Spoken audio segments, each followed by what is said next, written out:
అందరికీ నమస్కారం. ఏబిఎన్ రాధాకృష్ణ గారితో పెట్టుకుంటే ఎలా ఉంటది అనేది వైసీపీకి, జగన్మోహన్ రెడ్డి గారికి బాగా తెలిసొచ్చింది. ఇప్పుడు లెంపలేసుకుంటున్నారు. అనవసరంగా ఆయనతో మనం పెట్టుకున్నామని. చాలామంది వైసీపీ నాయకుల్లో ఉన్న భావన ఇదే. అనవసరంగా గెలుక్కున్నాం. ఇవాళ చూడండి, సోషల్ మీడియాలో జగన్మోహన్ రెడ్డి గారి మీద విపరీతమైన ప్రచారం జరుగుతుంది. కారణం ఏంటి? ఏబిఎన్ రాధాకృష్ణ గారు తన వీకెండ్ కామెంట్లో భాగంగా మావిగన్ మీద జగన్మోహన్ రెడ్డి గారు తీసుకున్న వైఖరిని వైసీపీ నాయకులు కూడా సమర్థించడం మీద మాట్లాడారు. మాట్లాడే క్రమంలో రాధాకృష్ణ గారు ఒక మాట మాట్లాడారు. జగన్మోహన్ రెడ్డి గారు రాజధాని విషయంలో ఇప్పటికి 1/2 డజన్ సార్లు స్టాండ్ మార్చారు. ఆయన స్టాండ్ మారుస్తున్న ప్రతిసారి వైసీపీ నాయకులు తలవుతున్నారే కానీ ఒక్కళ్ళు కూడా క్వశ్చన్ చేయటం లేదు. ఒకసారేమో అమరావతి రాజధాని అంటాడు, ఇంకోసారేమో 3 రాజధానులు అంటాడు, ఇంకోసారేమో వైజాగే రాజధాని అంటాడు. అధికారం పోయింది. పోయిన తర్వాత మారాడా? లేదు. నాగార్జున యూనివర్సిటీలో రాజధాని పెట్టవచ్చు కదా అంటాడు. ఇప్పుడు కొత్తగా మావిగన్ అంటున్నాడు. ఇలా ఇష్టం వచ్చినట్టు ఒక 1/2 డజన్ సార్లు స్టాండ్ మారిస్తే కనీసం వైసీపీ నాయకులు క్వశ్చన్ చేయగలిగారు కదా. జగన్మోహన్ రెడ్డి గారు ఏది చెప్తే దానికి తలుపుతే ఎలా? నక్కని చూపించి ఇది కుక్క అంటే కుక్క అని తలుపుతే ఎలా? రేపొద్దున మీ భార్యలు కూడా మీ భార్యలు కాదు, వాళ్ళ చెల్లెళ్ళు మీ చెల్లెళ్ళు అంటే దానికి కూడా తలుపేసి వాళ్ళకి సంబంధాలు చూస్తారేమో అని వైసీపీ నాయకులను ఉద్దేశించి రాధాకృష్ణ గారు మాట్లాడారు. వైసీపీ నాయకులకి వెన్నుముక్క లేదు అని కూడా అన్నారు. దీంతో వైసీపీ నాయకులు ఒక్కసారిగా రియాక్ట్ అయ్యారు. రియాక్ట్ అయ్యి ఏబిఎన్ కార్యాలయాల దగ్గర ఆందోళన చేశారు. అయితే ఈ రియాక్ట్ అయిన సందర్భంలో కూడా వైసీపీ నాయకులు వాళ్ళ మనోభావాలు హట్ అయ్యో లేదా వాళ్ళ ఇళ్లలో ఉన్నటువంటి మహిళలకి ఇబ్బంది కలిగిందనో వాళ్ళు ఆందోళన చేసి ఉంటే అది వేరే విషయం. కానీ వాళ్ళు ఎప్పుడు రియాక్ట్ అయ్యారు? రాధాకృష్ణ గారు కామెంట్ చేసిందేమో శనివారం రాత్రి వీడియోలో, వీళ్ళు రియాక్ట్ అయిందేమో మంగళవారం. అంటే ఒక 2 రోజుల తర్వాత రియాక్ట్ అయ్యారు. ఎందుకు 2 రోజులు పట్టింది? నిజంగా వైసీపీ నాయకులకి ఇబ్బంది అనిపించి ఉంటే రాధాకృష్ణ గారి కామెంట్ వెంటనే రియాక్ట్ అయ్యేవాళ్ళు. శనివారం రాత్రో లేదా ఆదివారం ఆందోళన కార్యక్రమాలు చేసేవాళ్ళు. మరి మంగళవారం దాకా ఎందుకు ఆగారు అంటే దానికి కూడా జగన్మోహన్ రెడ్డి పర్మిషన్ కావాలి, లేదా సజ్జల రామకృష్ణారెడ్డి గారు స్క్రిప్ట్ కావాలి. అది రాధాకృష్ణ గారు చెప్పింది ఇదే కదా. ఏ విషయంలోనూ వైసీపీ నాయకులు సొంత పైన వాడటం మర్చిపోయారు. ప్రతి విషయం కూడా జగన్మోహన్ రెడ్డి గారు చెప్పిందని తలూపటమే. జగన్మోహన్ రెడ్డి గారు ఆదేశించి ఉంటారు, ఏబిఎన్ ఆఫీసుల ముందు పోయి ధర్నాలు చేయండి అని. వెంటనే వీళ్ళు ధర్నాలు చేశారు. అంటే వీళ్ళని ఒక మాట అన్నా సరే వీళ్ళు ఆందోళన చేయాలంటే మళ్ళీ దానికి జగన్మోహన్ రెడ్డి పర్మిషనో సజ్జల రామకృష్ణారెడ్డి స్క్రిప్టో కావాలి. వీళ్ళని తిట్టినా, వీళ్ళని కొట్టినా, వీళ్ళ ఇంట్లో ఉన్న మహిళలను తిట్టినా సరే వీళ్ళకి జగన్మోహన్ రెడ్డి పర్మిషన్ ఉంటేనే చేస్తారు వీళ్ళ ఆందోళన. సొంత బ్రెయిన్ అంటూ ఉండదు, సొంత ఆలోచన అంటూ ఉండదు. ఇదే రాధాకృష్ణ గారు చెప్పింది. అంటే రాధాకృష్ణ గారు చెప్పింది నిజమే అని వైసీపీ నాయకులు నిరూపించుకున్నారు. ఒకటి సరే, అది పోనండి.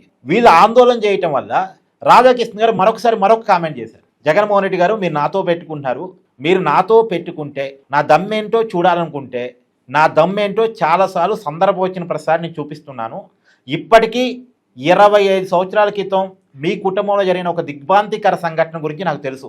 ఆ సంఘటన నేనే బయట పెట్టాల్సి వచ్చిద్దేమో, అంటే బయట పెట్టలేదు, బయట పెట్టాల్సి వచ్చిద్దేమో అని ఒక మాట అని వదిలేశారు.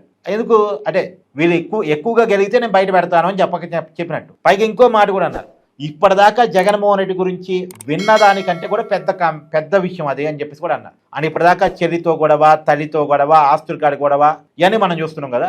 ఇంతకంటే ఇంకో మాట కూడా అన్నారు, వైఎస్ వివేకానందరెడ్డి హత్య కంటే కూడా పెద్ద విషయం అని కూడా మాట్లాడారు. అంటే ఇది ఏమై ఉంటుంది అనేది అందరిలో కూడా చర్చ వచ్చింది. వెంటనే సోషల్ మీడియాలో ఎవరికి దోచింది వాళ్ళు. ఒకళ్ళేమో 10th క్వశ్చన్ పేపర్స్ దొంగతనం చేసిన విషయం గురించి అని కొంతమంది, ఇంకొంతమంది ఏమో లేదు రాజశేఖర రెడ్డి గారికి, ఆయన రాజశేఖర రెడ్డి గారు అంటే జగన్మోహన్ రెడ్డి గారి తండ్రి, మాజీ ముఖ్యమంత్రి, ఏకంగా వైఎస్ రాజశేఖర రెడ్డి గారికే గన్ను పెట్టి బెదిరించాడు అనేటువంటి ఇంకొంతమంది అయితే ఈ భూమి మీద నువ్వు వెన్నాళ్ళు ఉంటావో చూస్తాను, నీ తర్వాత సీఎం కుర్చీలో కూర్చునేది నేనే అని జగన్మోహన్ రెడ్డి గారు ఏకంగా రాజశేఖర రెడ్డి గారిని బెదిరించారు అనేది ఇంకొంతమంది, వైఎస్ విజయమ్మ మీద చేసుకున్నాడు అనేది ఇంకొంతమంది, ఏదో షర్మిలమ్మ గారి గొంతు పట్టుకున్నాడు అనేది మరికొంతమంది. ఇలా ఎవరికి దోచినట్టు వాళ్ళు ప్రచారం చేస్తున్నారు.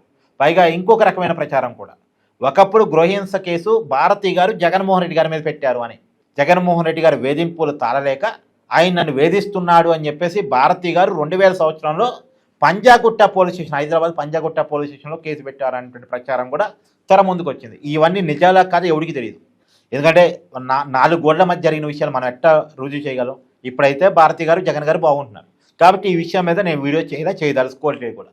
ఈ వ్యక్తిగత విషయాలు అనవసరం. కాకపోతే రాజశేఖర రెడ్డి గారిని బెదిరించారు, రాజశేఖర రెడ్డి గారి మరణాన్ని వాడుకున్నారు, విజయంతో గొడవ, షర్మిలంతో గొడవ, ఈ విషయాల వరకు నేను రోజు మాట్లాడుతుంటాను. ఇవి అవసరం, ఎందుకంటే ఇవన్నీ కూడా ప్రజా సమూహంలో ఉన్నవి.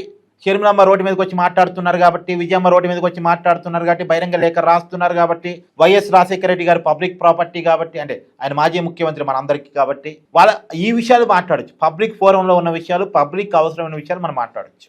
అందుకని ఈ విషయాల వరకు నేను కన్ఫర్మ్ అవుతున్నాను. మిగతా భారతి గారి కేసు అది నాకు తెలియదు, దాని గురించి నేను పెద్దగా మాట్లాడను. సరే, ఇది జగన్మోహన్ రెడ్డి గారి క్యారెక్టర్ మీద ఎవరికి తోచినట్టు వాళ్ళు వీడియోలు చేస్తున్నారు, ప్రచారం చేస్తున్నారు, మాట్లాడుతున్నారు, ఎవరి అభిప్రాయం వాళ్ళు చెప్పే ప్రయత్నం చేస్తున్నారు.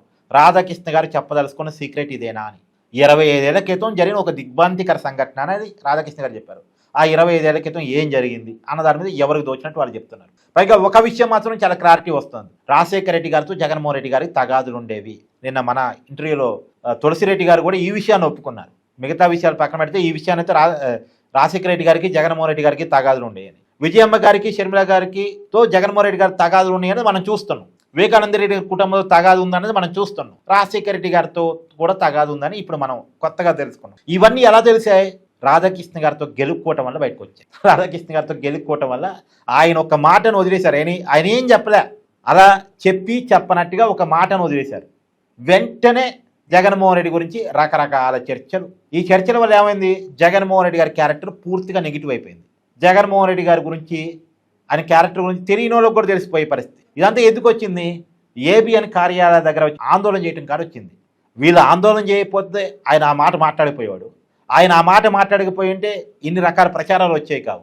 సో రాధాకృష్ణ గారి ఒక్క మాట ఇలా జగన్మోహన్ రెడ్డి గారి క్యారెక్టర్ని నడి రోడ్డు మీద నిలబెట్టింది. జగన్మోహన్ రెడ్డి గారి మైండ్ సెట్ని నడి రోడ్డు మీద నిలబెట్టింది. సో అనవసరంగా రాధాకృష్ణ గారితో గెలుపుకొని ఇప్పుడు అదే చంపలేసుకున్నారు, అనవసరంగా గెలుపుకున్నామని. మరి రాధాకృష్ణ గారిని ఏమైనా చేయగలిగారు వీళ్ళు? లేదు. పైగా రాధాకృష్ణ గారిని హీరోని చేశారు వీళ్ళు. అటేమో రాధాకృష్ణ గారు హీరో అయిపోయాడు ఒక సెక్షన్ ఆఫ్ పీపుల్కి, ఇటు జగన్మోహన్ రెడ్డి విలన్ అయిపోయాడు సమాజానికి. సో వైసీపీ చేసిన ఆందోళన జగన్మోహన్ రెడ్డిని క్యారెక్టర్ లేనివాడిగా విలన్గా నిలబెట్టింది, రాధాకృష్ణని హీరోని చేసి పెట్టింది. మీ అభిప్రాయాన్ని కూడా కామెంట్ చేయండి.